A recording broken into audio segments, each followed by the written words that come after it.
breaking news alert.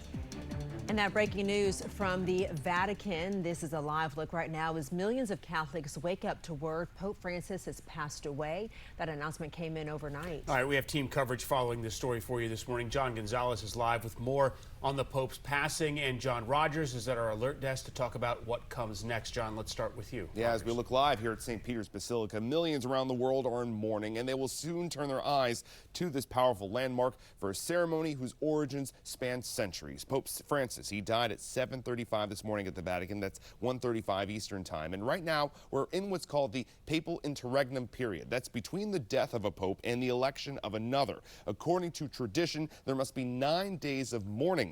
And Pope Francis' embalmed body will be put on display at St. Peter's Basilica, and he must be buried between the 4th and 6th day after the death. And then a conclave of cardinals will convene at the Vatican to pick his successor, and it typically takes between 2 and 3 weeks. Many around the world, including here in the DMV, are reflecting on Pope Francis' legacy. And here's John Gonzalez with more on that. All right, so our team coverage does continue now. Yeah, John Gonzalez live for us at the Basilica of the National Shrine of the Immaculate Conception. John, good morning.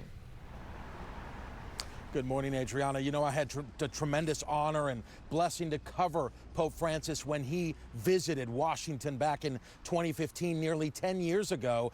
We covered, 7 News covered him here in Washington and in Philadelphia. Now, he held Mass right here at the Basilica of the National Shrine of the Immaculate Conception. It was such a large crowd that they set up the altar outside, and it was an outdoor Mass. It was quite a scene, and really what sticks with me is how moving that trip was for so many here in the DMV. It really was a time of unity for all faiths as many embraced the Pope known as the People's Pope. Pope Francis was only in the D.C. area for about 48 hours, but he packed a lot in. His first full day started with a White House welcome ceremony and a meeting in the Oval Office with President Obama. He held a prayer service at St. Matthew's Cathedral, where he met with more than 300 bishops, a speech to Congress, and spoke twice to the public here in Washington. And of course, thousands lined Constitution Avenue on one of the days to catch a glimpse of the famous Pope Mobile. He also visited New York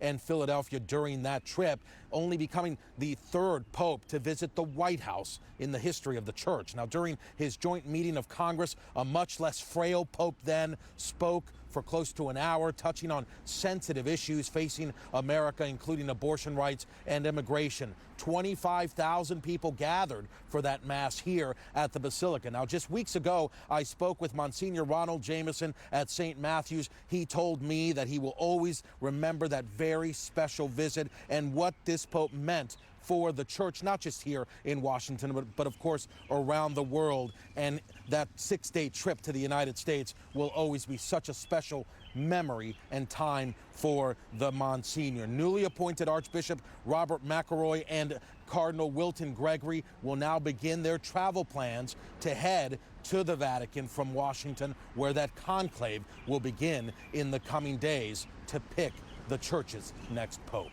Reporting live at the Basilica, John Gonzalez, 7 News.